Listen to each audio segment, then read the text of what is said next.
3월 28일 종려주일 예배 주님 앞에 함께 드리겠습니다. 우리 함께 찬양합니다. 호산나 다윗의 자손께 당신은 영광의 왕 함께 찬양하겠습니다.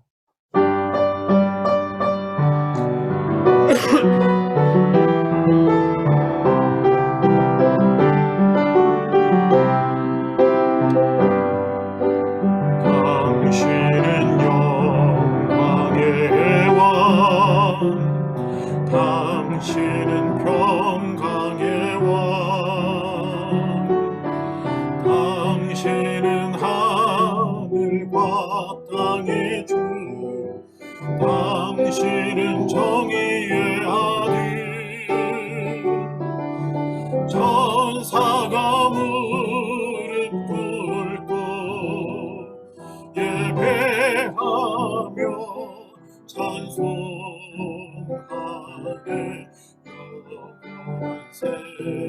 영원한 생명 말씀, 당신은 예수 그리스도 주. 호산나 다윗의 자손께, 호산나 불러 왕 중의 왕, 높은 하늘에 영광을 예수 주 메시아네.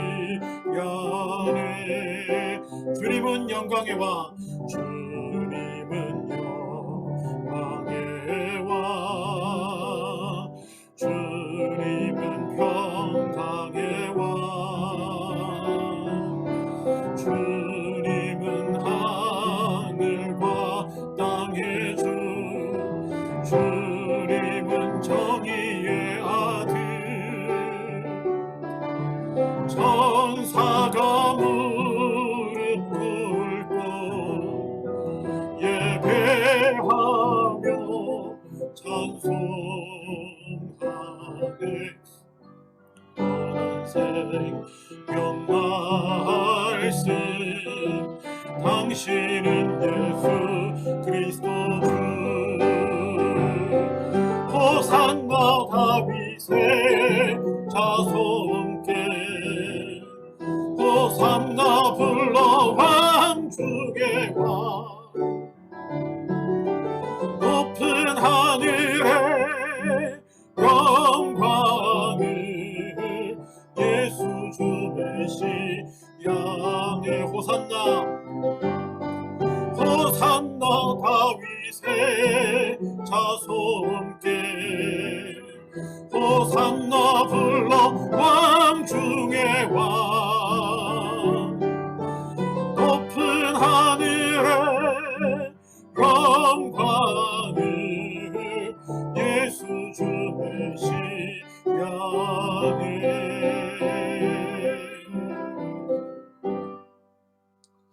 기도합니다. 주님의 예루살렘에 올라가신 그날을 기억하며, 그날에 많은 사람들이 흔들었던, 호산나하며 이제 구원하소서 하며 흔들었던 종려나무를 기억하며 또 종려주일로 지킵니다. 이 시간 온전히 주님께만 집중하며 예배하는 이 시간 되게 하여 주시옵소서. 그리스도의 보혈의 피로 우리를 정결하게 하사 주님과 우리 사이에 그 어떤 것도 막힘없는, 가리는 것 없이 온전히 주님과 서로 교통하는 이 귀한 예배 시간이 되게 하여 주시옵소서. 감사드리고 예수님의 이름으로 기도합니다. 아멘. 찬송 20장입니다.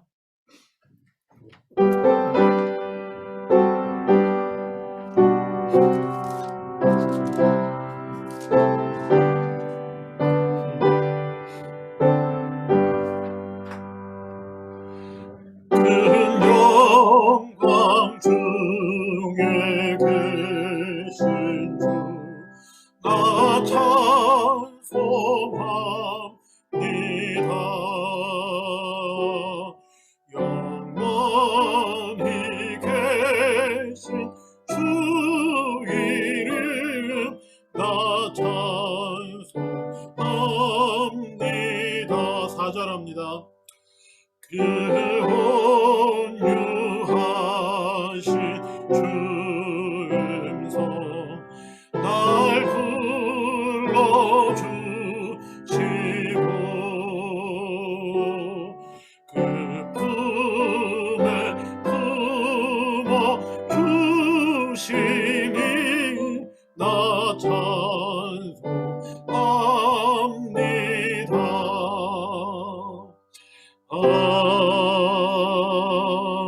아멘. 사도신경으로 신앙 고백합니다. 전능하사 천지를 만드신 하나님 아버지를 내가 믿사오며 그 외아들 우리 주 예수 그리스도를 믿사오니 이는 성령으로 잉태하사 동정녀 마리아에게 나시고 본디오 빌라도에게 고난을 받으사 십자가에 못 박혀 죽으시고 장사한 지 사흘 만에 죽은 자 가운데서 다시 살아나시며 하늘에 오르사 전능하신 하나님 우편에 앉아 계시다가 저리로서 산자와 죽은 자를 심판하러 오시리라. 성령을 믿사오며 거룩한 공회와 성도가 서로 교통하는 것과 죄를 사하여 주시는 것과 몸이 다시 사는 것과 영원히 사는 것을 믿사옵나이다. 아멘. 교동문 129번입니다.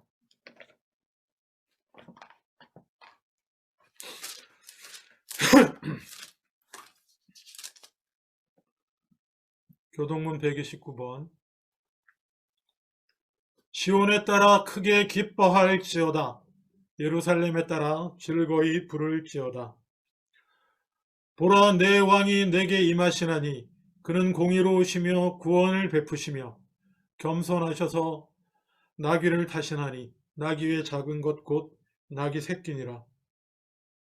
내가 에브라임의 병거와 예루살렘의 말을 끊겠고 전쟁하는 활도 끊으리니 그가 이방 사람에게 화평을 전할 것이요 그의 통치는 바다에서 바다까지 이르고 유브라데 강에서 땅끝까지 이르리라. 앞에서 가고 뒤에서 따르는 무리가 소리 높여 이르되 호산나 다윗의 자손이여 찬송하리로다. 주의 이름으로 오시는 이여 가장 높은 곳에서 호산나 하더라. 아멘. 기도하겠습니다. 오늘은 제가 기도하겠습니다. 기도합니다. 아버지 하나님 감사합니다. 코로나도 어려운 중에도 이렇게 예배 드리게 하시고 특별히 주님 예루살렘에 입성하시던 그날을 기억하기를 원합니다. 아버지 하나님 마치 승리의 왕으로 가시는 것처럼 보이지만 그 길은 고난의 길이요 십자가의 길이었던 그 길로 들어가시는 주님을 오늘 예배 가운데 우리가 함께 기억하게 하여 주시옵소서. 어떤 자리에 있든지 또 어떤 환경과 지금 상황 가운데 있든지 그 모든 것 다 주님 앞에 내려놓고 온전히 하나님께 집중하며 예배하는 이 시간 되게 하여 주시옵소서. 이제 간구합니다. 이 코로나 사태가 속히 종결될 수 있도록 주님 은혜 베풀어 주시옵소서. 백신 주사가 이렇게 놓여지고 있고 또 그렇게 세계적으로 진행되고 있지만은 또한 한편으로는 또 걱정되는 소식들도 있습니다.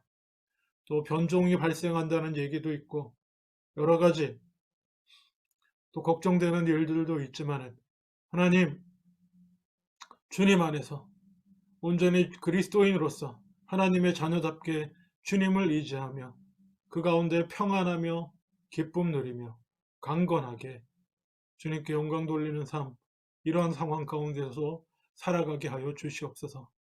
이 나라를 지켜주시고 아버지 하나님 모든 문제들 처리하기에 부족함 없게 하여 주시옵소서. 경제적으로도 주님 흔들리지 않도록 지켜주시옵소서. 아버지 하나님 또한 기도합니다.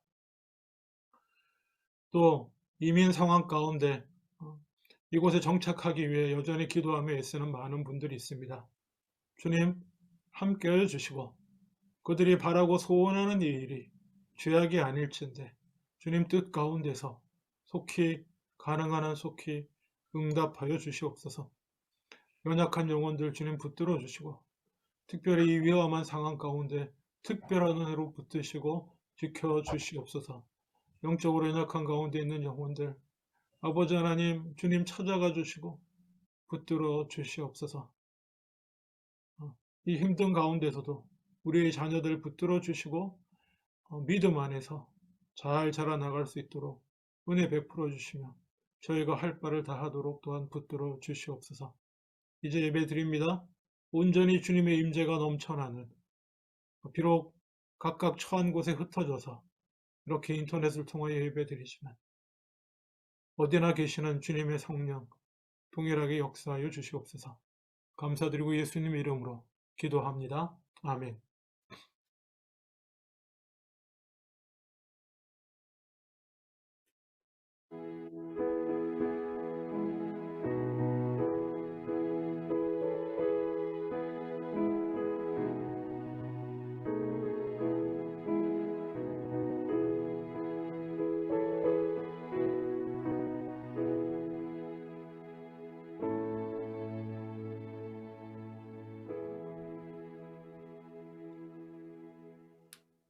찬송 140장 하신 후에 박명주 집사님 드릴 예물 위해 기도합니다.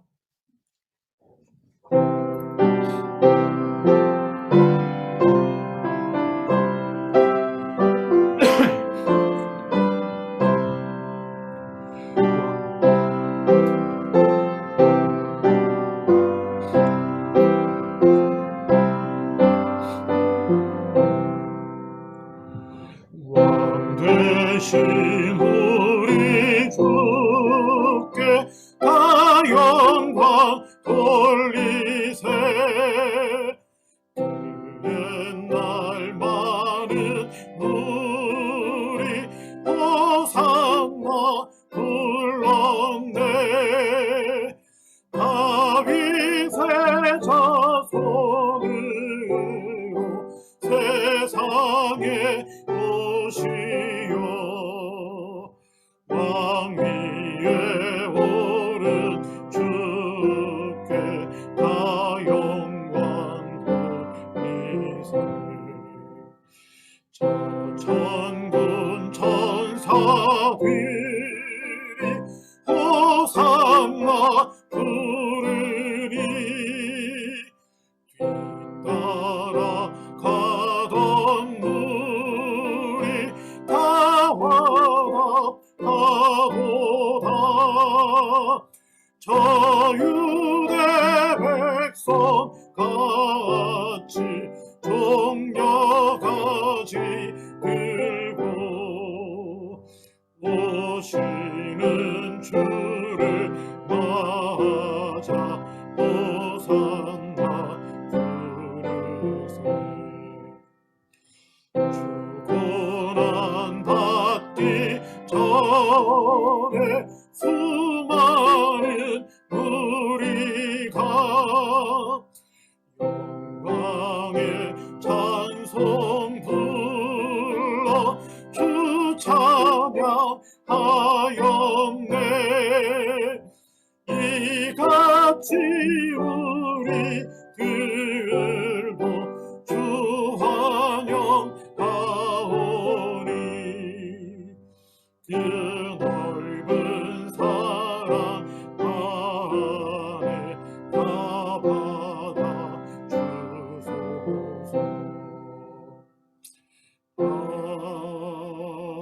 아멘. 박명주 집사님 기도해 주시겠습니다. 기도드리겠습니다. 사랑과 은혜가 풍성하신 우리 주 하나님, 2021년 3월 마지막 주 종료주일입니다.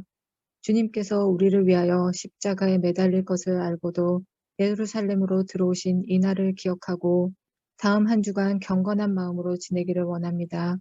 오늘도 주님께 정성을 다해 예물을 드립니다. 저희에게 주신 모든 것이 하나님의 것임을 깨닫고 즐거이 드리는 예물 되게 하옵소서. 성도님들의 가정과 사업장에도 복을 주시고 질병으로 인한 고통이 없게 하시고 평안함을 주시옵소서. 온 마음과 정성을 다해 봉헌한 손길들을 기뻐 하느님의 복이 충만하게 하옵소서. 예수님의 이름으로 기도드립니다. 아멘. 아멘. 321장 1절만 하시겠습니다.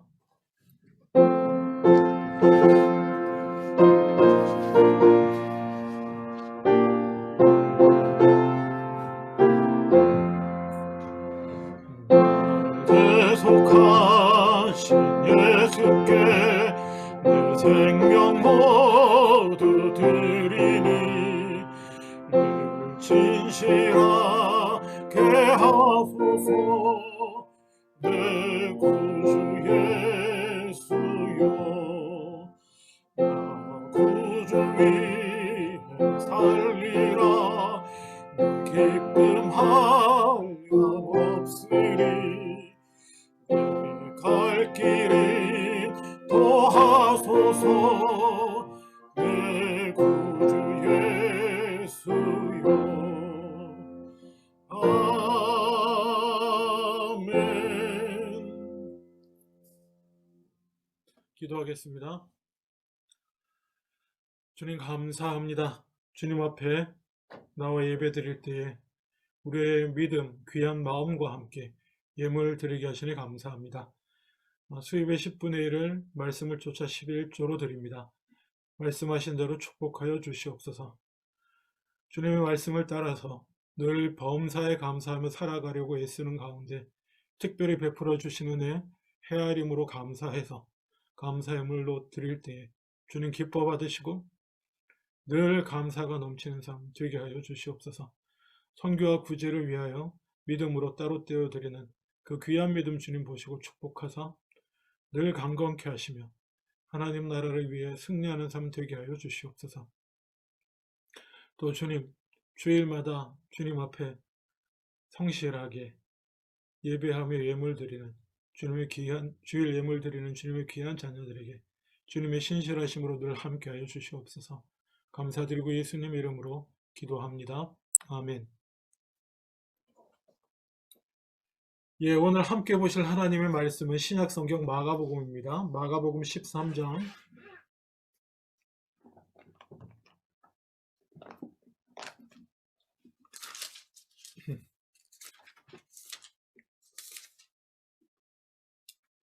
마가복음 13장 1절 2절 말씀입니다.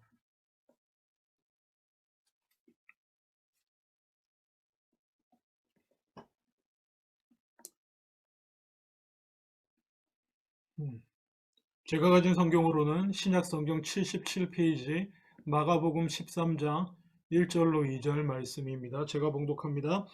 예수께서 성전에서 나가실 때에 제자 중 하나가 이르되 선생님이여 보소서 이 돌들이 어떠하며 이 건물들이 어떠하니까. 예수께서 이르시되 내가 이 큰 건물들을 보느냐. 돌 하나도 돌 위에 남지 않고 다 무너뜨려지리라 하시니라. 아멘. 한번 더 읽겠습니다. 예수께서 성전에서 나가실 때에 제자 중 하나가 이르되 선생님이여 보소서 이 돌들이 어떠하며 이 건물들이 어떠하니까. 예수께서 이르시되 내가 이 큰 건물들을 보느냐. 돌 하나도 돌 위에 남지 않고 다 무너뜨려지리라 하시니라. 아멘. 예, 이 사순절 기간 동안에 저희가 마가복음을 쭉 묵상하고 있습니다. 그래서 다음 주 부활절까지 해서 마가복음 전체를 함께 나누면서 마무리하려고 시도하고 있습니다. 그래서 지난주까지 기억하십니까? 10장까지 저희가 나누었습니다. 오늘은 개인적으로 목표가 13장까지는 나누어야겠다 그런 생각이 듭니다. 한 30분에 40분 사이 안에 13장을 함께 나누고자 하는데 미리 읽어보셨죠? 이렇게 쭉 잘 따라오시기를 원합니다. 예, 오늘은 딱 11장입니다.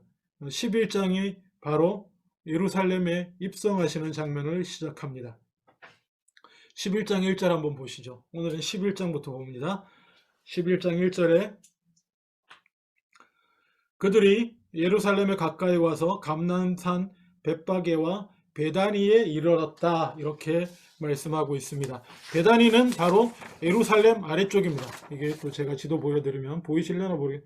베다니라고 보이시나? 여기 사해가 있고요. 사해 여기가 베다니입니다. 예, 베다니. 예, 그리고 예루살렘은 그 위에 있는데 어쨌거나 바로 예루살렘 직전까지 오셨어요. 그래서 보시면 여러분 갈릴리 사역하실 때는 원래 예수님 나신 곳은 나사렛이지만 갈릴리에서 뭐라 그럴까, 예수님 본부, 사역의 중심지, 거기서 먹고 자고 하시면서 그곳 중심으로 활동하신 데가 어디였죠? 기억하시죠? 가버나움입니다. 그리고 이제 예루살렘으로 내려 올라오셔서 예루살렘 사역을 시작하시는데, 예루살렘 중심 사역을 시작하시는데, 그곳의 중심지는 베다니가 됩니다. 뭐 자연스럽게. 그래서 베다니에 먼저 입성하시고, 베다니에 일단 거처를 아마 두시게 된 것 같아요. 그래서 이르렀을 때 예수께서 제자 중 둘을 보내서, 여기 너무나 잘 아시는 얘기죠. 맞은편 마을로 가서, 그러면 거기 아무도 타보지 않은 나귀 새끼가 메어 있을 테니까 풀고 와라. 만일 누가 너희에게 왜 이렇게 하느냐 하면은 주가 쓰시겠다 하라. 그러면 보낼 것이다. 그래서 정말 그렇게 갔더니, 서 있는 사람 중에 어떤 이가 왜 그 나귀 새끼 가져가냐 그랬더니, 그대로 얘기를 하죠. 예수께서 이르신 대로 말씀에 주가 쓰시겠다고 하신다. 그랬더니 허락했고, 그래서 나귀 새끼를 끌고 와서 거기다가 그 자기들의 겉옷을 위에 얹고, 그랬더니 예수님이 타시고, 많은 사람들이 자기들의 겉옷을, 또 다른 이들은 들에서 벤 나뭇가지를 이렇게 흔들며, 종려나무라고 합니다. 영어로는 팜인데, 종려나무가지를 흔들고, 그래서 앞에서 가고 뒤에서 따르는 자들이 소리 지르며 호산나 찬송하리로다. 호산나는 이제 구원하소서, 이런 말씀이죠. 우리를 구원하소서, 주의 이름으로 오시는 이여 찬송하리로다. 이렇게 하면서 올라가는 장면이 이 종려주일에 우리가 기억하는 장면입니다. 늘 말씀드리지만 저는 이 장면을 머릿속으로 항상 그려봅니다. 여러분도 한번 그려보세요. 사실 이번에 마가복음을 하는 이유도 그 예수님의 행적을, 예수님이 움직이시고 다니시고 하신 것들을 함께 그 뒤를 쫓아가면서 머릿속으로 그려보면서 정말 주님을 실감나게 가까이 느껴보자는 의도가 있습니다. 나귀를 타고, 그리고 안장도 없어요. 누가 벗어준 옷가지를, 겉옷을 그 위에 걸쳐서 그 위에 타시고, 그리고 올라갑니다. 이 장면은 항상 어떤 장면과 저는 대비되냐 하면, 옛날 영화 같은 거 보면 로마 장군들이 계산하는 장면과 저는 항상 겹칩니다. 예. 그리고 이 당시는 로마 시대고요. 그리고 좀 잘 나간다고 하는 사람, 뭐 개선 장군이든지 아니면 총독이든지 뭐 왕까지 안 가더라도 좀 남들보다 힘 있고 권력 있고 돈 있고 뭐 이런 사람들, 뭐 큰일 했다고 하는 사람들은 사람들의 환호를 받으면서 말을 타고 입성을 합니다. 말은 뭡니까? 크고 강합니다. 그리고 말은 전쟁의 상징이기도 하고, 또 고대 근동에서 이 시대는 잘 모르겠는데 구약 시대에는 말값이 일반 평민들, 연약한 사람들 몸값보다 비쌌습니다. 그런 말을 타고 사람들을 내려다보면서 입성하고 올라갑니다. 왕으로, 승리자로 올라가는 그 길에 예수님은 지금 뭐 하시는 겁니까? 나귀를 탑니다. 이게 메시지입니다. 예수님이 주시는, 예수님의 삶 자체가, 예수님이 입으로 말씀하시는 것도 메시지지만, 제가 말씀드렸죠. 예수님의 행동하시는 것도 하나님의 말씀이에요. 예수님 자신이 말씀이 육신이 되신 거기 때문에 예수님 자신이 말씀이라서, 다시 한번 기억하세요. 예수님의 삶이 말씀이에요. 예수님이 가르치시는 말씀은 말씀이 아니고. 나귀를 타고 올라갑니다. 예? 진짜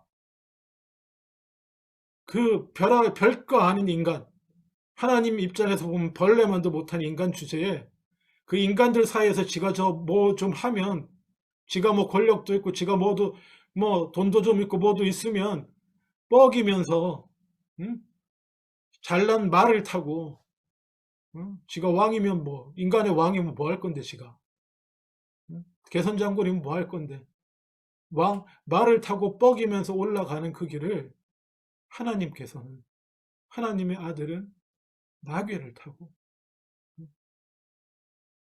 어떤 돋보이는 것도 없이 겸손하게 올라가시는 겁니다. 예? 자기를 비워서 이 땅에 오신 모습 그대로. 이것이 사실 종려주일에 우리가 기억해야 될 가장 큰 것 중에 하나입니다. 또 하나, 종려주일 하면 우리는 승리의 왕, 승리의 왕으로 임하시는 주님을 사실 생각하기 쉬운데요. 예, 사실 그렇습니다. 이때 나와서 막 옷 벗어 깔고 막 이렇게 종려나무 흔들고 했던 사람들은 다 대부분 그런 상상이 많았습니다. 정치적으로 드디어 로마의 압제에서 벗어나나 보다.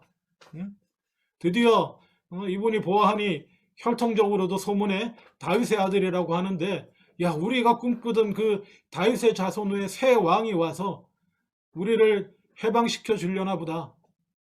호산나 다윗의 자손께 부르면서 그렇게 몰려들었던 거예요. 힘들고 어려운 사람들이 아마 많았을 겁니다만, 그렇게 올라가는데 수많은 사람들이라고 했는데 얼마나 많을지는 잘 모르겠습니다. 여러분은 몇 명쯤 될 거라고 생각하세요? 나귀를 타고 올라가는 주님. 그렇게 입성하시는데 사실은 그 길은 무슨 길입니까? 예, 고난의 길입니다. 이제 올라가서 다 물리치고 권위와 능력으로 물리치고 왕이 되시는 길이 아니고 십자가에 지고 죽으시는 길입니다. 근데 그 사실을 예수님이 제자들한테 누누이 얘기했건만 제자들도 여전히 받아들이지 못할 뿐더러 따라오면서 또 뭡니까? 여기 나와서 손 흔드는 사람도 알턱이 없는 것이죠. 그리고 아마 이 사람들은 몰랐을 겁니다. 이때는 자기들이 나중에 예수를 십자가에 못 박으라 못 박으라고 소리치는 사람이 될 줄은 몰랐을 거예요. 그래서 물론 최종적으로는 십자가를 이기시고 죽음을 이기시고 주님이 승리하십니다. 그 날을 연상하면서 그 날을 미리 우리는 이미 지나온 그 뒤의 역사를 아는 사람들이니까 그것을 바라보면서 종려주의를 개선 장군의 행진으로 바라볼 수 있기도 합니다만, 그렇지만 우리가 놓치지 말아야 될 것은, 그럼에도 불구하고 놓치지 말아야 될 것은 나귀를 타신 주님, 누구도 이해하지 못한 십자가의 길을 아마 씁쓸하셨을 거라는 생각이 들어요. 그 환호하는 사람들 사이를 지나면서 그렇게 올라가셨습니다. 근데 말입니다. 마가는 너무나 리얼하게 적고 있는 부분이 있습니다. 11절 한번 보세요. 11절. 제가 읽겠습니다. 11절. 예수께서 예루살렘에 이르러 성전에 들어가서 모든 것을 둘러보시고 때가 이미 저물매 12 제자를 데리시고 베다니에 나가시니라. 여러분, 이 장면이 상상이 되십니까? 지금 우리가 상상하는 종려주일은 어떻습니까? 막 사람들이 환호하고 막 호산나 호산나 이러고 막 그 길을 따라 나귀를 타고 예루살렘에 들어가셨어요. 입성했습니다. 그리고 그 다음에 성경 좀 읽으신 분은 그 다음에 연상되는 장면이 뭡니까? 막 성전에 가가지고 이건 만민의 기도하는 집인데 뭐 이러면서 막 뒤집어 엎고 막 이러실 것 같죠? 근데 최초의 기록인 마가는 주로 예수님의 행하심만을 정확하게 기록한 마가는 뭐라고 쓰고 있냐면 그렇게 입성하셨어요. 그리고는 성전에 들어가셨습니다. 그리고는 뭐 하셨답니까? 쫙 둘러보신 거예요. 쫙 둘러보시고 그리고 해가 저물어서 다시 이 본부를 둔 베다니로 나가셨다는 거예요. 이게 성경이죠. 어떠한 미사여구로 없는 일을 꾸미려고 하지 않습니다. 인간적으로 보면 많은 사람 따르고 환호하는 사람들이 있다고 하지만 그냥 33살의 갈릴리 청년이에요. 그 사람이 그냥 예루살렘에 입성한 것입니다. 입성하셔서는 성전을 한번 둘러보고 가셨다는 거예요. 그 이전에 예수님이 성전을 보신 적이 없지 않을까 싶습니다. 성경 마가복음의 기록을 따라가면 그 전에 예루살렘에 오셨다는 기록이 없기 때문에 아마 소문으로만 듣던 성전을 처음 보셨을 거예요. 여러분도 성전 못 보셨죠? 네, 저도 못 봤습니다. 그냥 지도만 보여드릴게요. 성전 이렇게 생겼습니다. 성전이. 성전 평면도입니다. 이게 성전 평면도. 지금 이쪽이 동쪽이에요. 이쪽이 동쪽이고 동쪽을 향해 있습니다. 요게 성전 건물에 요 노란 거 있죠? 가운데 노란 게 T자의 노란 게 이게 성전 본 건물이고 요게 안에 담벼락이 이렇게 그 둘레로 담벼락이 쳐져 있거든요. 그래서 요 담벼락에 있는 요거 사이즈가 얼마나 될 것 같아요, 여러분? 요 사각형, 요 노란 성전을 싸고 있는 안에 사각형 요 담벼락이 요 담벼락 크기가요. 미식 축구장 딱 2개 크기입니다. 미식 축구장 2개. 그래서 제가 이거 얼마나 클까 상상을 해봤는데 여러분 칠류학이 미식축구 경기장 있는 거 아시죠? 저희 교회 건물 교회에 있는 그쪽 칠류학 쪽에 그 아이스링크 있고 그리고 아이스링크 있고 그 대각선 건너편에 있는데 제가 실측을 지도로 한번 찾아보니까 예, 그 전체 파크보다 넓어요. 이 전체 면적이. 예? 제일 긴 데가 거의 487m예요. 제일 긴 곳이 487m고 이쪽도 제일 긴 곳이 거의 200m 가까이 되는 그런 큰 데입니다. 큰 곳이에요. 그러니까 그 옛날에 이 커다란 곳에 이 인간이 만들어 놓은 이 거대한 곳에 처음 오셨을 때 인간적으로 느꼈을 그 느낌들 여러분 한번 기억해 보시길 바랍니다. 쭉 둘러보셨다는 거예요. 성전이 어떻게 돼 있나. 저는 너무나 실감납니다. 이 장면이. 어쩌면 처음 오셨던 성전이 어떤가 하고 아마 쭉 다 돌아보셨을 거예요. 이거 천천히 다 돌아보는데도 하루 종일 걸리셨을 겁니다. 그리고 요 안에 보시면 성전 요 작은 사각형 안에는 이방인들은 못 들어가요. 비록 경건하게 하나님을 섬기기 원하는 이방인이라고 할지라도 그까지 못 들어갑니다. 이방인은 여기 빨간 동그라미 되어 있죠. 위아래로 빨간 동그라미 되어 있는 요 지역만 이방인이 들어갑니다. 그리고 요 안에는 이스라엘 사람들만 들어가는데 제 손가락 딱 가 있는 여기는 이스라엘 여자들 딱 여기까지만 들어갑니다. 그리고 그 앞에 좀 진한 초록색으로 벽같이 되어 있죠. 여기가 회랑인데요. 이스라엘 남자들은 여기까지는 갈 수 있었습니다. 왜냐하면 그 안에 제물 드려야 되니까. 양 잡고 이 안에는 이제 제사장들이 양 잡고 소 잡고 막 난리 나는 곳입니다. 그러니까 이런 시스템인 거 기억하십시오. 그리고 곧 이어서 얘기하겠습니다만은 이 당시에 장사하는 사람들은 그럼 어디 있었을까요? 그때 성전에 갔더니 장사하는 사람들이 가득했습니다. 여기 초록색 바깥벽 있죠? 초록색 바깥벽. 제일 바깥에 초록색으로 되어 있는 이게 벽이 아니고요. 이게 회랑입니다. 기둥들이 쫙 들어서 있고 천장이 다 덮여 있는 회랑이에요.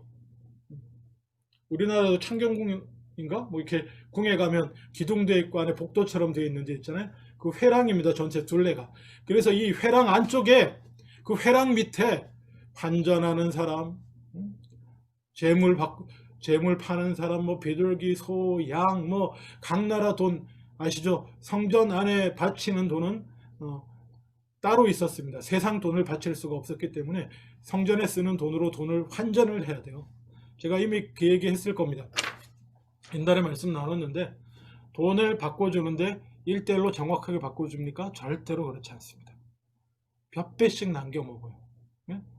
왜냐? 성전에 예물 드리려는 사람은 다른 길이 없어요. 성전에서 쓰는 돈을 살려면 드려야 되는 그 돈을 바꾸려면 거기 성전 안에 하는 사람들밖에 없는 거예요. 뭐 난리도 아니죠. 또 뭡니까? 재물 얘기도 했었죠. 재물은 원래 뭡니까? 자기 집에서 자기가 정성을 들인 그런 것들 가지고 와서 자기가 골라서 정성 들여서 가져와서 주님 앞에 드려야 되는데 문제는 흠도 없고 티도 없고 뭐 여러 가지 조건이 많아요. 율법적으로.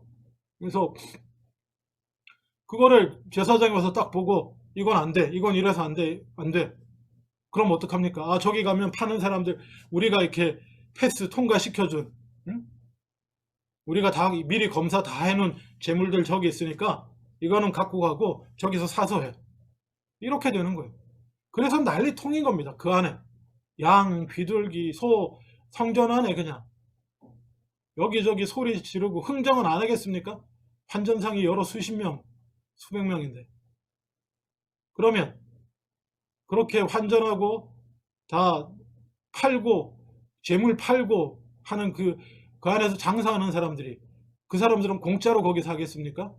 예, 거기서 이윤 땡겨서 다 성전 종교인들한테, 제가 종교인이라고 부를게요. 종교인들한테 뭐 제사장, 서기관, 바리새인, 사두개 이런 사람들한테 바치는 거예요. 일정을.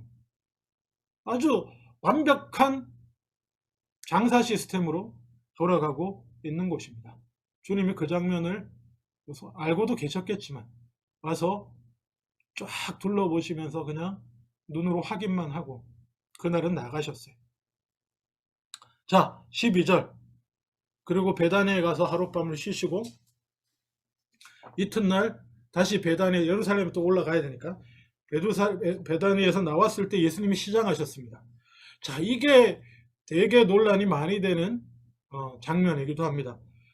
시장하셔서 멀리서 잎사귀가 풍성한 무화과 나무를 보시고 그럼 거기 무엇이 있을까요? 가서 봤더니 잎사귀 외에는 아무 열매도 없었다. 근데 마가가 친절하게 설명을 붙여줍니다. 무화과 때가 아니어서 무화과 나무 열매가 없었어요.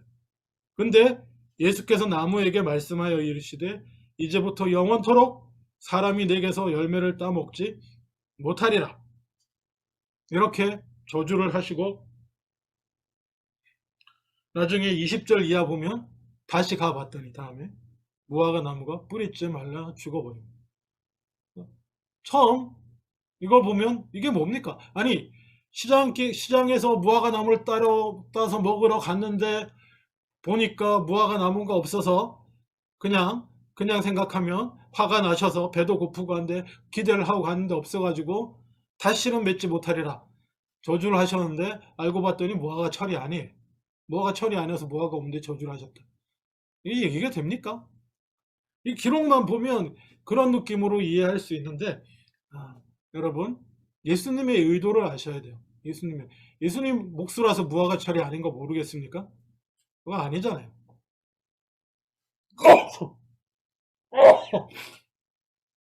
죄송합니다. 예수님도 무화과 철이 아닌 거 아셨을 거예요. 그리고 시장하시기도 하셨을 거예요. 뭐 아마 제자들한테 야, 좀 시장하지 이런 말씀 하셨을지도 모릅니다. 그러니까 마가가 이렇게 썼죠. 베다니에 나올 때 시장하셨다. 그리고 그 다음부터 예수님은 얘기 안 하셨을 거예요. 그런데 보니까 무화과 나무가 있어서 예수님이 무화과 나무 열매가 없을 걸 아셨지만 무화과 나무를 보시고 마침 시장하신 거에 더해서 하시고 싶으셨던 얘기가 있으셨던 겁니다. 예? 가셔서 무화과 나무의 때가 아니고 무화과 나무에 열매가 없습니다. 그래서 무화과 나무는 이제 더 이상 열매 맺지 못하리라. 이게 무슨 말이냐 하면 거의 이제 이게 지금 성전에 올라가시다가 성전 정결을 위해 성전에 올라가시는 와중에 일어나는 일이거든요. 그냥 간단히 설명을 이렇습니다. 무화과 나무는 예루살렘을 중심으로 한 구약의 예배입니다. 구약의 종교입니다. 예루살렘을 중심으로 한 율법주의적인 구약의 유대인들, 유대교. 그것이 지금 뭡니까? 마치 열매 없는, 겉보기는 되게 화려하고 풍성하고, 아까 성전 보셨잖아요. 이거 헤롯 대왕이 사실 이 성전 지은 것도 이렇게 아주 건전한 뜻은 아닌데, 이 헤롯 대왕이라고 불리는 이 사람이 유대인이 아니었기 때문에, 에돔 사람이었기 때문에 유대인들의 환심을 살려고 큰 공사를 일으켜서 이렇게 지었는데, 겉보기에는 화려하고 풍성하지만 영적인 열매는 아무것도 없고, 그러니 더 이상 너는 열매 맺을 필요가 없는데 왜? 이제는 무화과 나무의 때가 아니다. 율법주의, 구약의 이 성전 예배 이 때가 아니라는 겁니다. 이가 때가 아니기 때문에 이제 끝이라는 거고, 여러분 우리가 알다시피 그 이후 얼마 안 돼서 AD 70년인가요? 성전 돌 위에 돌 하나 남지 않고 다 무너져 버립니다. 로마군에 의해서. 예, 그거를 말씀하신 거예요. 무화과를 통해서. 자, 그리고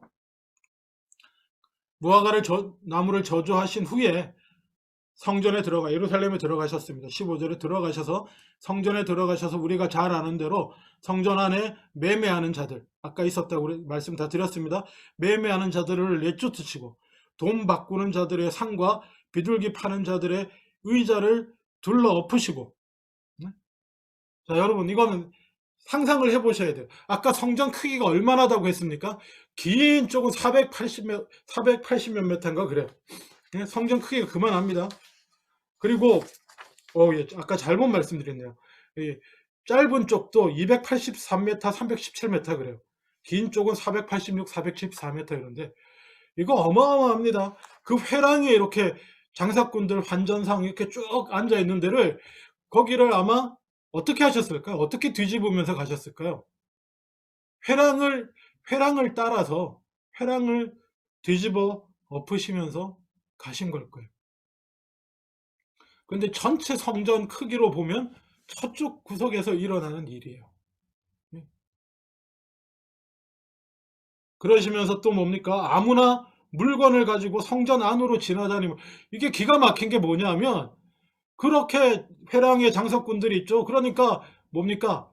사람들이 뭐 물건이나 소나 양 가지고 막 왔다 갔다 하는 거예요. 성전을 가로질러 다녀요. 비록 여러분 여기가 이방인의 뜰이라고 하지만 이게 본 성전 안 같지 않고 이방인의 뜰, 이방인들이 여기까지 들어오는 데라고 되어 있긴 하지만 그것도 엄연히 성전입니다. 하나님을 예배하기를 원하는 이방인들이 거기까지밖에 못 들어가지만, 근데 거기를 막 왔다 갔다 하고, 심지어 역사적으로 살펴보면 그 안토니오 요새라고, 로마 요새가 여기 보십시오. 성전 이쪽 꼭대기 여기랑 딱 연결이 돼 있어요. 성전. 그래서 여기 가는 사람들이 그냥 돌아가면 힘들잖아. 그냥 막 이렇게 지나가는 거예요. 난리도 이런 난리가 아닌 것입니다.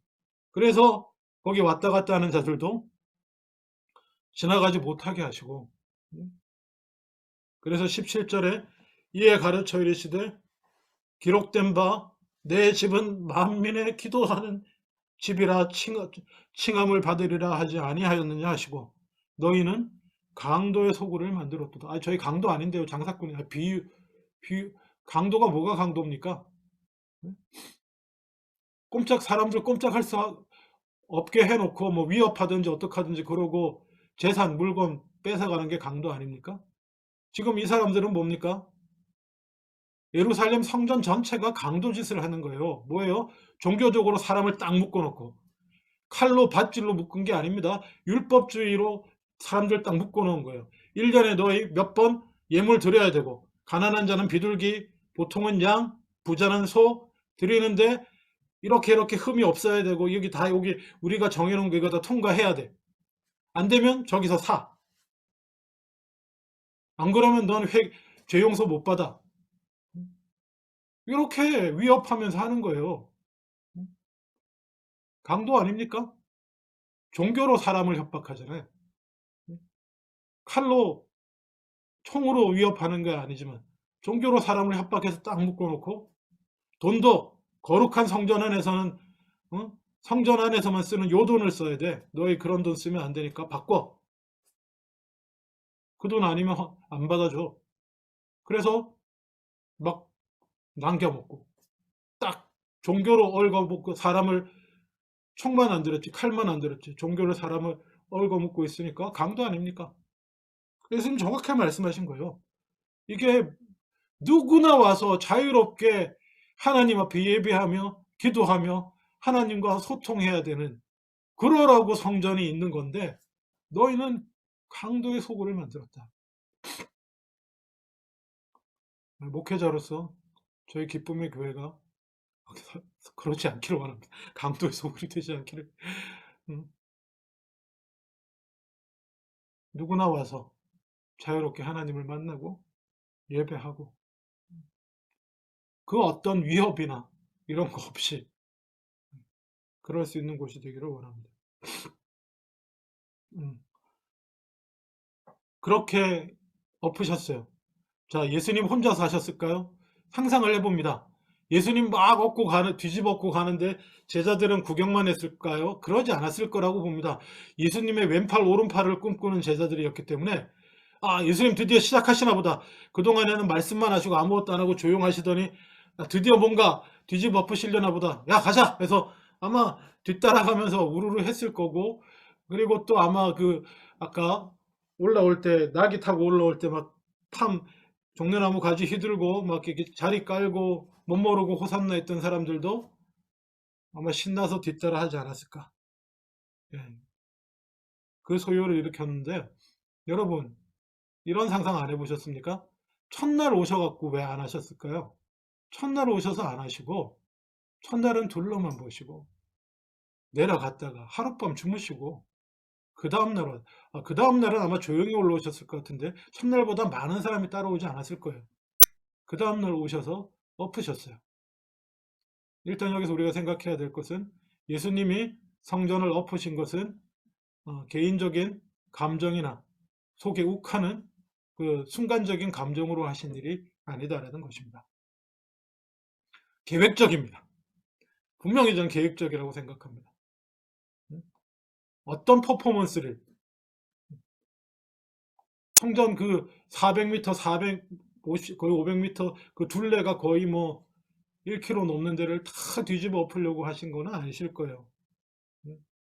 뭔가 하나님 나라의 임재를, 하나님 나라가 시작되었음을 성전에서도 보여주고 싶어 하신 것입니다.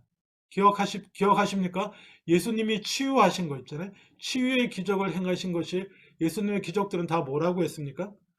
치유하는 것 자체가 목표가 아니었습니다. 예수님이 내 사는 동안 이 갈릴리 지역, 내가 다닐 수 있는 곳 모든 곳에 눈 멀고 장애 있는 사람과 아픈 사람들 다 치료하겠노라. 날밤을 새면서, 이게 예수님 목표가 아니었어요. 예수님의 치유 사역은 하나님의 나라가 지금 시작되었다. 모든 비정상이 정상화되는, 모든 하나님의 뜻에, 원래 하나님의 뜻에 합당하지 않은 것들은 정상이 되어지는 것이 하나님의 나라고, 그 하나님의 나라는 지금 나를 통해서 시작되고 있고, 회개하고 나를 따라서 이 하나님 나라의 사역에 동참하는 사람들을 통해서 시작되고 이루어지는 것이다를 보여주기 위한 것이었어요. 예수님 혼자 다 치유하려는 것, 성전도 마찬가지입니다. 예수님 혼자 다 뒤집어 한 바퀴 다 돌고 하시려는 게 아니에요. 하나님 나라가 시작됐으니 이 성전도 원래 만민의 기도하는 집이어야 되는 게 강도의 구렬이 됐으니 뒤집어 엎어야 되는 것이, 바꿔야 되는 것입니다. 바뀌어야 되고, 내가 지금 바꾼다, 그런 것을 보여주신 거예요. 그걸 계획하신 거예요. 그리고 성전이 어떻게 생겼는지 모르시니까 쭉 살펴보신 거예요. 저는 그렇게 생각합니다. 여기 장사꾼들, 회랑에 이렇게 쫙 있구나. 응? 소 팔고, 응? 그리고 보아하니 막 성전 가운데로 사람들 막 지나다니고, 그런 거 다 보신 거, 체크하신 거, 체크하고 내려가셨다고 저는 생각합니다. 하나님 나라의 사역은 일단 감정적인 게 아닙니다. 그리고 아까 낙에 타신 것부터, 예? 세상의 가치관을 바꿔놓으시는 거예요. 예? 내 나라에서 높임을 받는 자는 뭡니까? 섬기는 자가 되어야 된다. 이미 말씀하셨고, 그래서 본인도 인간들처럼 의리의리한 말이나 이런 것 타고 화려하게 들어가지 않고 낙이 타고 들어가시고, 그리고 성전도 뒤엎어서 하나님 나라가 시작됨을 보이시고, 그랬더니 18절에 대제사장들과 서기관들이 듣고 예수를 다시 한번 어떻게 죽일까 꾀했다는 겁니다. 이게요, 제가 말씀드렸죠. 사람이 어떤 사람을 없애거나 제거하려고, 죽이려고 생각하는 거는요, 딱 목숨줄을 건드렸을 때 그래요. 대부분은. 가장 소중하게 여기고 귀하게 여기는 걸 건드렸을 때 그러는 겁니다. 이 서기관들과 대제사장들이 제일 소중히 여긴 게 뭐라는 겁니까? 거기 장사꾼들, 장사하면서 자기한테 꼬박꼬박 이윤 내고 돈 바치는 사람들, 한정상들, 그걸 건드리니까 쟤 죽여야겠다. 우리 밥줄 끊기겠다. 이렇게 되는데 사람들이 다 그의 교훈을 놀랍게 여김으로 두려워했다는 것입니다. 그리고 또 날이 저물었어요. 하루 종일 그러시고 성 밖으로 나갑니다. 베다니 쪽으로 가시는 거예요. 베다니 쪽으로 갔는데 20절에 또 베다니에서 갔다가 돌아서 아침에 또 지나가는 겁니다. 예루살렘 올라갈 때 봤더니 무화과 나무가 말라 있는 것입니다. 예. 그래서 제자들이 놀라니까 22절에 예수께서 그들에게 대답하여 이르시되 하나님을 믿으라. 내가 진실로 너에게 이르노니 누구든지 이 산더러 들려 바다에 던져지라 하며 그 말하는 것이 이루어질 줄 믿고 마음에 의심하지 아니하면 그대로 되리라. 그러므로 내가 너에게 말하노니 무엇이든지 기도하고 구하는 것은 받은 줄로 믿으라. 그리하면 너에게 그대로 되리라. 서서 기도할 때에 아무에게나 혐의가 있거든 용서하라. 그리하여 하늘에 계신 너희 아버지께서도 너희 허물을 사하여 주시리라. 예, 믿음과 기도에 대해서 가르쳐 주신 부분입니다. 이게 되게 나눠야 될 게 많은 부분이지만 어쨌든 예수님은 강조하셨어요. 믿음의 능력을 강조하신 겁니다. 저도 언젠가 말씀드렸죠. 어릴 때 이 말씀 읽고 내가 산을 옮길 수 있을까 이러고 혼자 방 안에서 기도한 적이 있습니다. 초등학교 때지만. 예, 저게 더 많은 설명이 필요하지만 오늘은 지나가겠습니다. 믿음을 강조하셨다. 믿음이 중요하다. 믿고 마음에 의심하지 아니하면 하나님 뜻을 믿는 거죠. 굳이 덧붙이자면 하나님은 하나님의 뜻이 이루어질 것이고 하나님은 전지전능하신 분을 믿고 그분이 원하시고 그분이 뜻하시는 일은 그분이 시작하신 하나님의 나라는 반드시 이루어질 것이다 라고 하는 것을 믿고 붙드는 사람 당연히 이루어집니다. 그리고 기도할 때는 서로 용서하고 기도해야 된다는 거. 그것도 가르쳐 주죠. 용서하지 못하면 기도가 막힙니다. 그렇죠? 용서하지 못하면 기도가 막힙니다. 자, 그래서 무화과 나무 앞에 두고 그에게 믿음과 기도에 관한 얘기를 하신 후에 27절에 다시 그 길로 이제 예루살렘 들어가시는 거예요. 딱 들어갔더니 딱 기다리고 있습니다. 누가요? 대제사장들과 서기관들과 장로들이 나와서 기다리고 있습니다. 이 사람들 아까 누굽니까? 죽이기로 모의한 자죠. 딱 그거 보고 놀래서 모의했던 사람들이 어디 얘가 또 오나 보자 이러니까 다시 올라오니까 딱 찾아오는 거예요. 들어가셔서 예수께서 성전에서 거니실 때에 이렇게 성경을 쓰고 있습니다. 그 그림을 그리셔야 돼요. 무화과 나무 얘기해 주시고 다시 성전으로 조용히 들어가셔서 아마 이리저리 왔다 갔다 살피고 거니셨을 때에 아마 기다렸던 것 같아요. 이 사람들은. 예수님께서 아마 대제사장들과 서기관들의 반응을 기다렸던 것 같아요. 그러니까 거니시기만 하셨죠. 또 뒤집어 엎지는 않으셨어요. 왜요? 다 뒤집어 엎어야겠다고 생각을 하셨다면 이날도 또 오셔서 하셨을 거예요. 이날 안 하셨어요.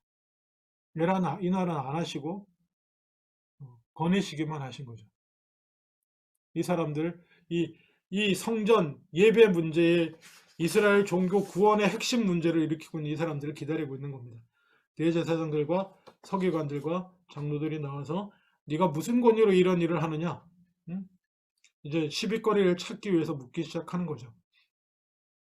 그랬더니 예수님 하신 유명한 말씀 기억하시는 분 아시죠? 예수님이 오히려 반대로 질문합니다. 응? 예수께서 이르시되 나도 한 말을 너에게 물으리니 내가 먼저 물을 테니까 대답해라. 그러면 나도 내가 무슨 권위로 이런 일을 하는지 말해주겠다. 그러면서 말씀하시길 요한의 세례가 하늘로부터냐 사람으로부터냐 내게 대답해라. 응? 세례 요한이 갑자기 나타나서 회개하라 하나님 나라 갖고 왔다고 회개의 세례를 베풀었는데 그럼 그 세례 요한은 그 세례는 하나님께로 하늘로부터 온 것이냐 아니면 사람으로부터 온 것이냐 얘기해 보라는 거예요. 그랬더니 이들이 고민하기를 31절 그들이 서로 의논하여 이르되 만일 하늘로부터라 하면 어찌하여 그를 믿지 아니하였느냐 할 것이니 그러면 사람으로부터라 할까? 그렇게 얘기할까 했더니 모든 사람이 요한을 참 선지자로 여김으로 백성들이 두려워서 대답하지 못한 것입니다. 사실 예수님도 이 세례 요한과 같은 입장에 계신 거죠. 이에 예수께서 대답하여 이르시되 예수께 대답하여 우리가 알지 못하노라 하셨더니 예수께서도 나도 무슨 권위로 이런 일을 하는지 말 안 하겠다 하는 겁니다. 세례 요한의 권위를 이미 그렇게 받아들이지 못하고 있는 시인할 수도 부인할 수도 없는 그들에게 예수님이 굳이 대답할 이유가 없으셨다고 믿습니다. 그러면서 이제 거기서 그들에게 예수님이 이제 성전에서 사람들에게 말씀을 선포하기 시작하십니다. 그 첫 번째가 포도원 농부 비유입니다. 둘째 날 성전에 오셔서 서기관들과 그들의 질문 권위에 관해서 대답하시고는 이제 다시 그 권위로 포도원 농부 비유의 말씀을 선포하시죠. 이것도 아시는 분은 다 아십니다. 한 사람이 포도원을 만들어서 울타리로 두르고 뭐 다 만들어 놓고 농부들에게 새로 주고 타국에 가서 이제 주인이니까 소출난 거에 대해 받으려고 2절에 종을 보냈더니 그들이 종을 잡아 심히 때려서 보냈어요. 그래서 주인이 다시 다른 종을 보내서 참 자비로운 주인이죠. 다른 종을 보냈더니 이번엔 죽여버렸어요. 그 위에 많은 종들도 더러는 때리고 더러고 죽였는데 이제 이 주인이 한 사람 사랑하는 아들을 마지막으로 보냅니다. 보냈더니 내 아들은 그래도 존중하겠지 이것들이. 그랬더니 그 농부들이 상속자니까 죽이자. 그러면 이 농장이 우리 거 되지 않겠냐.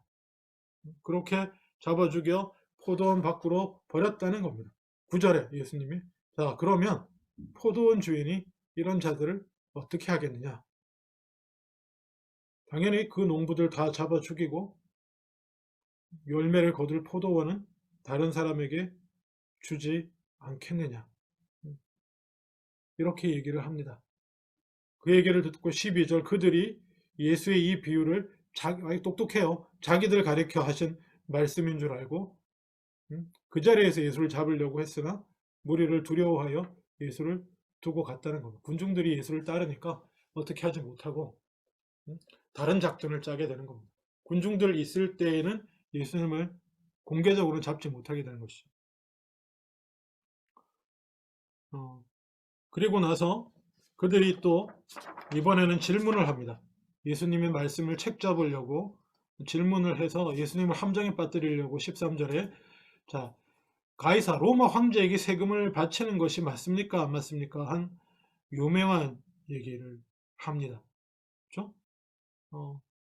이게 어느 쪽으로 대답해도 이것도 언젠가 말씀 나눴습니다. 어느 쪽으로 대답해도 함정에 빠지게 되는 것입니다. 왜냐하면 가이사에게 바치라고 하면 그것은 로마의 유대 지배를 정당화시키는 거잖아요. 다윗의 자손으로 알려져 있고 하나님의 나라의 회복을 시작하고 있는 이 사람이 로마 지배를 정당화하는 것처럼 정치적으로 사람들에게 알려지니까 그것도 함정에 빠지는 것이고 반대로 바치지 말라 그러면 로마 지금 정권을 잡고 있는 로마의 반역자가 되는 것입니다. 세금을 내지 말라 그러면. 그래서 이 함정을 치고 로마 황제에게 바쳐야 됩니까? 세금을 안 바쳐야 됩니까? 했는데 예수님 대답은 뭡니까? 가이사의 것은 가이사에게, 하나님의 것은 하나님에게 바쳐라고 하는 놀라운 말씀을 드립니다. 이것도 여러 가지 해석이 있습니다만은 그냥 이것만 생각합시다. 하나님의 것 아닌 게 세상에 있나요? 그래, 이게 가이사가 그려진 동전을 보면서 이게 가이사가 만들었고 가이사 것이냐? 가이사 것은 가이사에게 바쳐라. 가이사의 것이라고 하면. 그러나 하나님의 것은 하나님에게 바쳐라. 그런 것이죠.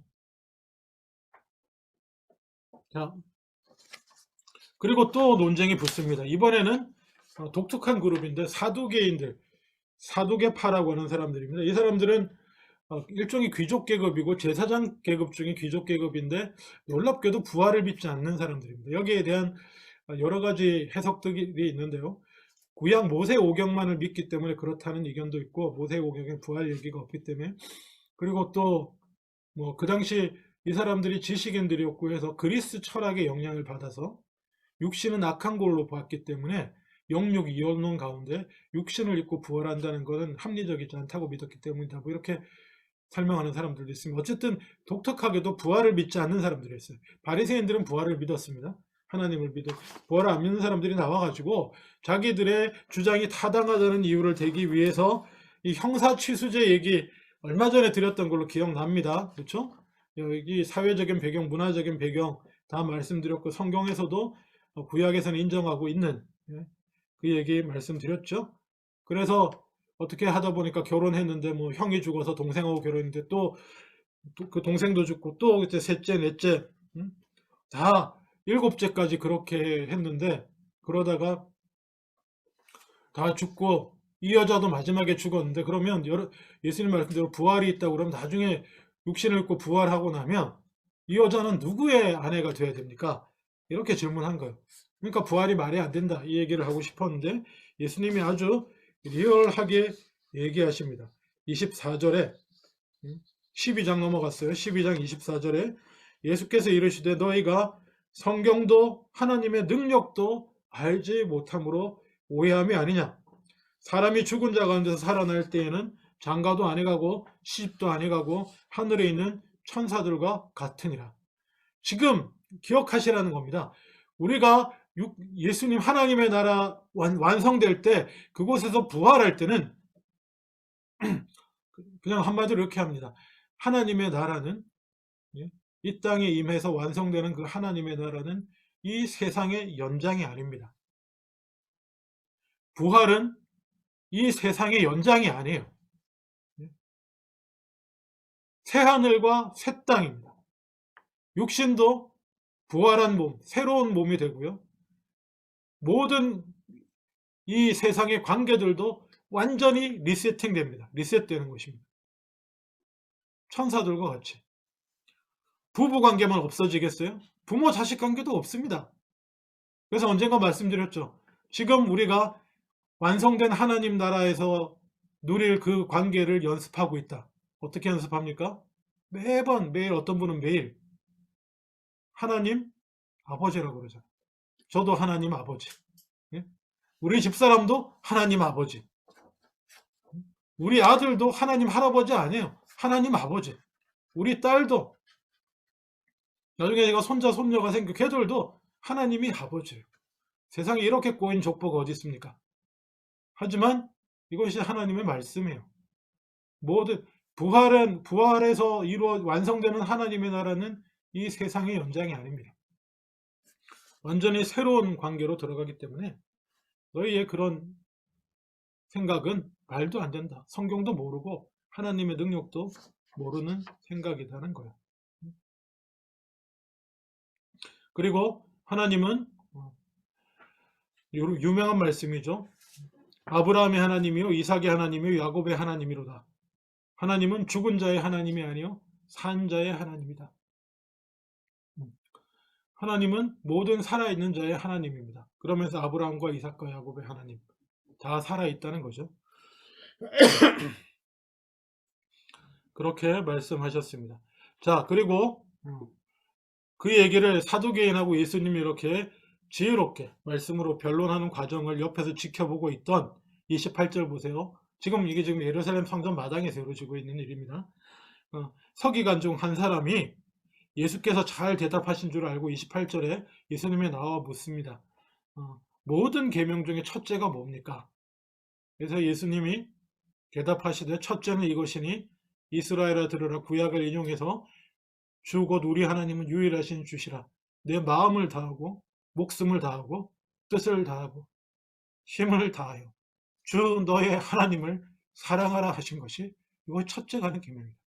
그리고 둘째는 이것이니 내 이웃을 내 자신과 같이 사랑하라 하신 것이니 이보다 더 큰 계명이 없소이다. 없느니라. 그렇죠? 그리스도인의 모토입니다. 지금도 돌아보실 수 있기를 원합니다. 다 빼고요. 다 내려놓고요. 하나님 사랑하십니까? 뭐 모든 관계, 뭐 환경 상황, 뭐 이런 거, 뭐 상처니 뭐니 뭐 다 빼놓고 하나님 사랑하십니까? 지금? 예. 우린 그것만 생각해야 돼요. 여러 가지 머리가 복잡하고 선택과 뭐 이런 갈등, 종잡을 수 없는 길, 뭐 어떻게 할지 모르는 상황 가운데서라도 그냥 정신 차리고 내가 하나님을 사랑하는가, 그리고 이웃을 사랑하는가, 그렇게 살피면 중심을 잡을 수 있습니다. 그렇게 말씀하셨어요. 그랬더니 뭐 서기관이 옳소이다, 하나님은 한 분이시고 그 외에 다른 분이 없고 이것이 참입니다. 그리고 이 사람은 정말 이 예수님 말씀 깨달은 것 같아요. 율법주의자임에도 불구하고 더 이상 율법주의자가 아니죠. 하나님을 33절에 힘을 다해 하나님을 사랑하는 것과 또 이웃을 자기 자신과 같이 사랑하는 것이 전체로 드리는 모든 번제물보다 기타 제물보다 나으니라. 34절 예수께서 그가 지혜 있게 대답함을 보시고 이르시되 내가 하나님 나라에서 멀지 않도다 하시니 그 후에 감히 묻는 자가 없었다. 예, 기억하십시오. 그리고 계속해서 35절 예수께서 성전에서 가르치실 때에 가르칠세 대답하여 이르시되, 예수님 말씀하신 거예요. 이제 여기서 서기관들이 그리스도를 다윗의 자손이라고 하는데 다윗이 성령에 감동되어 친히 말하되 주께서 내 주께 이르시되 내가 내 원수를 내 발 아래 둘 때까지 내 우편에 앉으라 하였느니, 이게 시편 말씀을 인용하시고 시편에 나오는 거거든요. 다윗이 그리스도를 향해서 주라고 했는데 어떻게 그리스도가 다윗의 자손이 되겠느냐, 이거 예수님 하신 말씀이에요. 예? 다윗의 자손이요 뭐 이렇게 말하는데 예수님 뭐라고 말씀하시냐면 어떻게 그리스도가 다윗의 자손이 되겠냐, 예수님 직접 말씀하셨습니다. 뭐 신학적으로 구약을 끌어오고 해서 여러 가지 얘기를 하셨지만 할 수 있겠지만 예수님은 다윗의 자손이라고 안 하셨어요. 오히려 인자라고 하실 때가 많지, 사람들이 다윗의 자손이여 그 유대 나라의 회복과 이런 왕국의 회복을, 로마를 몰아내고 이런 것들을 꿈꾸면서 다윗의 자손이라고 부른 측면도 크고요. 하지만 어쨌든 예수님은 원칙적으로 다윗의 자손일 수 없다라고 말씀하시는 것입니다. 그리고 예수께서 계속 말씀하실 때 38절에 긴 옷을 입고 다니는 것과 시장에서 문안받는 것과 회당의 높은 자리와 잔치의 윗자리를 원하는 서기관들을 삼가라. 예? 그 당시 권세를 가지고 있던, 아까 말씀드렸죠, 사람들을 꼼짝 못하게 위협하고 협박하고 종교의 힘으로 누르면서 돈 벌고 있던 자들, 종교의 힘으로 위협하고 그 밑에 장사꾼들과 이런 사람들 두면서 돈 벌던 그 사람들이요. 그러니까 교만은 문안 받는 거 좋아하고 높은 자리에 앉는 거 좋아하고 그들을 가까이 하지 말라는 거예요. 그들은 과부의 가산을 삼킨다. 여기 왜 과부가 등장한지 아십니까? 그들이 구약밖에 모르는, 율법밖에 모르는 자들이라고 할지라도 하나님의 율법을 출애굽기나 이런 것들 신명기만 성실히 충실히 읽어도 하나님께서 가장 불쌍히 여기시면서 돌보라고, 반드시 너희가 돌봐야 될 사람들은 1, 2, 3 뭡니까? 고아와 과부와 객입니다. 너희가 반드시 도와야 되는, 어디로부터도 보호받지 못하니까 너희가 도와야 될 사람을 고아와 과부와 객, 그리고 나중에 뭡니까? 레위인까지 추가가 되는데 자기 기업이 없는 사람들. 근데 그 과부의 가산을 삼킨다는 겁니다. 이 자들은 율법을 잘 지키네 하고 말씀 잘 따르네 하면서 그렇다는 거죠. 그리고는 기도는 길게 하고, 가능한 저도 기도 짧게 하려고 애쓰는데 쓸데없이 길게 하고 그런다는 것입니다. 이런 자리에 들어가지 않기를 원합니다. 그리고 그런 거 얘기하시는 중에 지켜보니까 41절에 헌금함을 대해서 앉으셨어요. 예수님이 헌금함을 대해서 앉으셨더니, 그리고 무리가 어떻게 헌금함에 돈 넣는가 이렇게 보고 있으셨는데 부자는 많이 넣었어요. 근데 가난한 가부는 2렙돈 한 고들한테 이렇게 넣었습니다. 이것도 유명한 장면이죠. 이 가난한 과부가 넣은 것이 그 어떤 부자가 넣은 것보다 많이 넣었다는 거예요. 그들은 다 풍족한 중에 40세를 넣었거니와 이 과부는 그 가난한 중에서 자기가 드릴 수 있는 모든 것을 드렸다. 그래서 많이 드린 겁니다. 어, 상대적인 물질의 상대적인 액수는 하나님은 아무 의미가 없습니다. 그렇죠?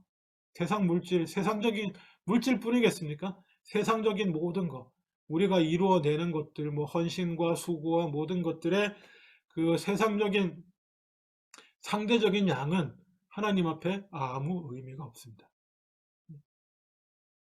전적으로 드렸냐? 그러지 못했냐만 남습니다.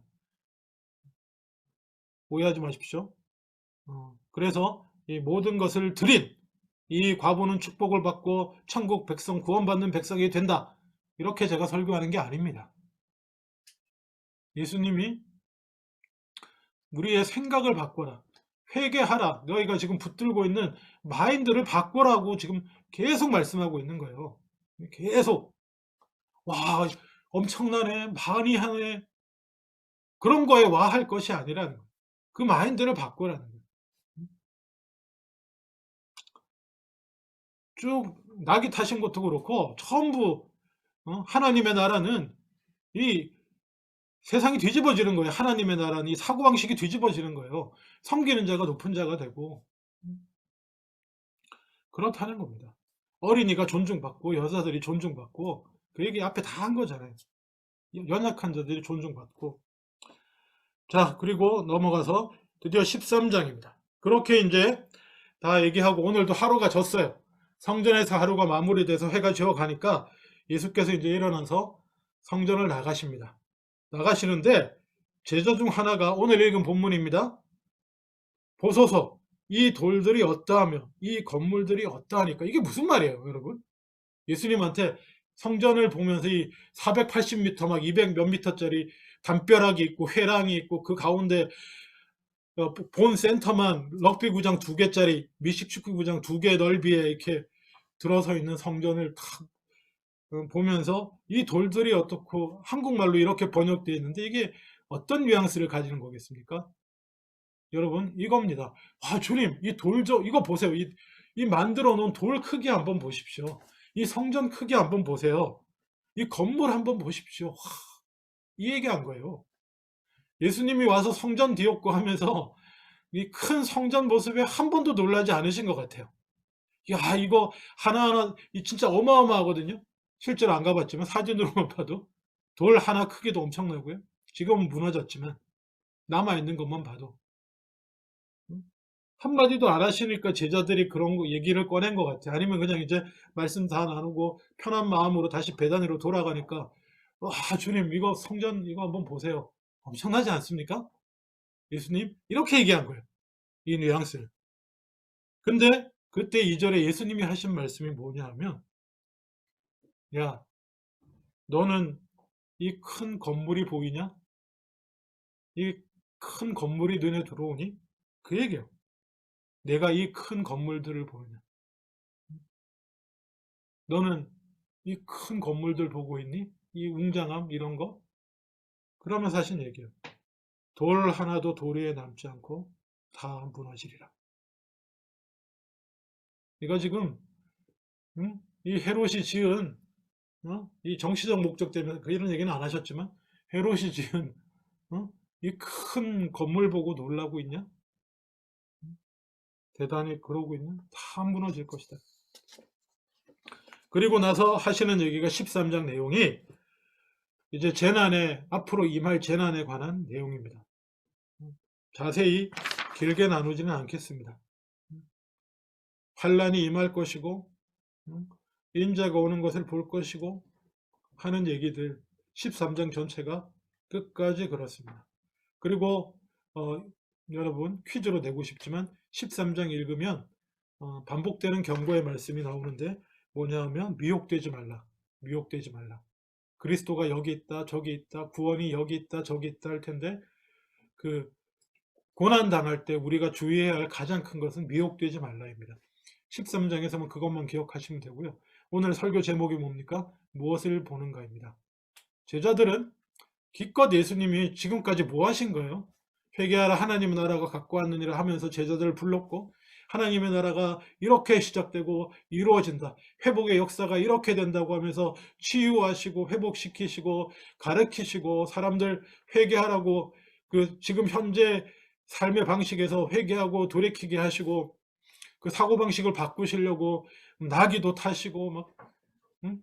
성전 와서 뒤집었고 다 했는데 이 제자들은 하나님의 나라를 보지 생각은 못하고 건물 보고 화 하고 있는 거예요. 물론 뭐 크게 진지하게 생각하지 않고 했을 수 있어요. 저 같은 성격이면 그냥 이제 지쳐서 돌아가니까 분위기 좀 바꿔보려고, 성전 대단하지 않습니까? 뭐 이런 얘기 했을 수도 있는데, 어쨌든 예수님은 그 분위기에서 너는 성전을 보느냐, 뭘 보라는 것입니까? 하나님의 나라를 보라. 이루어져 가고 있고 이미 시작되었고, 나를 통해 이미 시작되었고 너희를 통해 회개하고 하나님 나라를 침노하고 하나님 나라에 속속 들어와서 주의 말씀을 따르고 예수 그리스도의 말씀을 따르며 순종하며 하나님을 사랑하고 회복시키는 역사에 동참해 하나님의 나라에 동참해서 나아가는 자들을 통해서 이루어져 가는 하나님의 나라를 보라. 그렇게 세워져 가는 새 하늘, 새 하나님의 나라 성전을 봐야지 건물을 보고 있냐? 이 건물은 곧 무너질 것이고 돌 위에 돌 하나도 안 남고 아무것도 아니게 될 것이다. 여러분, 예루살렘의 헤롯이 지은 그 커다란 성전 건물만 그렇게 됩니까? 돌 위에 돌 하나 없이? 아니요. 이 땅의 모든 것이 그렇게 될 겁니다. 뭐만 남겠습니까? 하나님의 말씀, 그 말씀을 따름으로 통해서 이루어지는, 세워지는 하나님의 나라, 이미 시작되어서 회복되어져 가고 완성되어 가고 있는 그 하나님의 나라만 남을 것입니다. 여러분의 수고 중에 주님의 나라를 위하여 한 것들, 냉수 한 잔이라도 하나님의 나라를 위해, 내가 직접 못하더라도 하나님의 나라를 위해 수고하는 자들을 위해서 드리고 했던 것들은 다 남을 것이지만, 그냥 크게만 웅장하고 쓸데없는 예루살렘, 열매 맺지 못하는 무화과 나무 같은 예루살렘 성전 같은 것들은 다 무너질 것입니다. 여러분, 무엇을 보십니까? 화려한 예루살렘 성전이 아니라 하나님의 나라를 보실 수 있기를 주님의 이름으로 축원합니다. 기도하겠습니다. 아버지 하나님,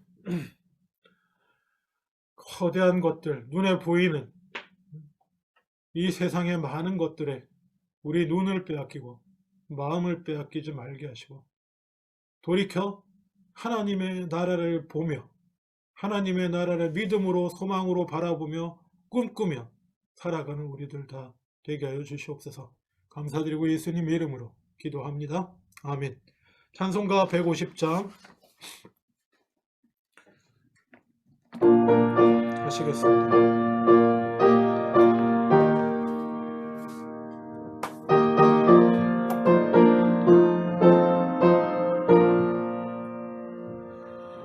갈보리 산 위에 십자가 섰으니 주가 고난을 당한 표라.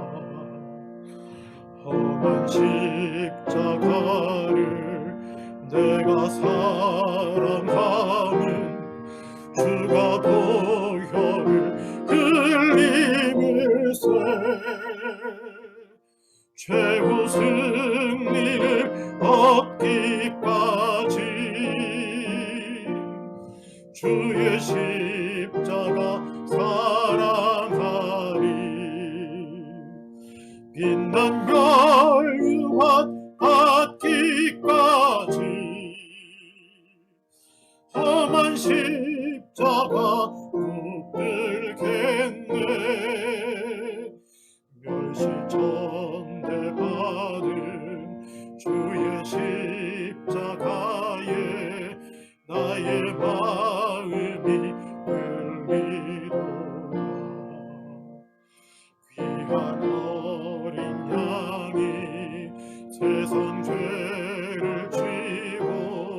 최후 승리를 얻기까지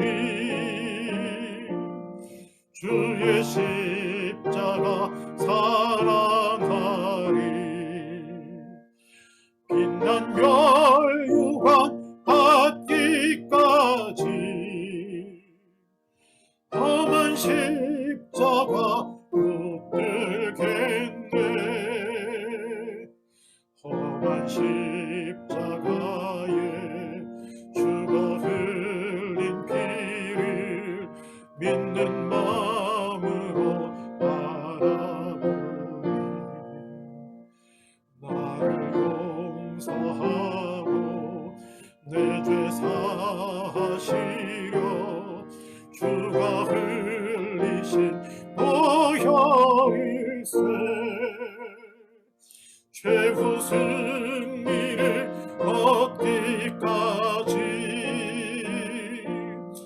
주의 십자가 사랑하리. 빛난 멸류관 받기까지 험한 십자가 부르겠네. 주님께 위하신 나의 본향집에 나를 부르실 그날까지 영광 중에 계신 우리 주와 함께 내가 죽도록 충성하리. 최후 승리를 얻기까지 주의 십자가 사랑하리. 빛난 멸류관 받기까지 험한 십자가 붙들겠네. 축도합니다. 지금은 우리 주 예수 그리스도의 은혜와 아버지 하나님의 크신 사랑하심과 성령님의 교통하심이 이제는 오직 세상 것들에 눈 돌리지 아니하며 사로잡히지 아니하고 하나님 나라만 바라보며 그 나라를 위하여 헌신하며 살아가기로 다짐하는 주님의 귀한 자녀들 위해 이제로부터 영원토록 함께 계시기를 간절히 축원하옵나이다. 아멘.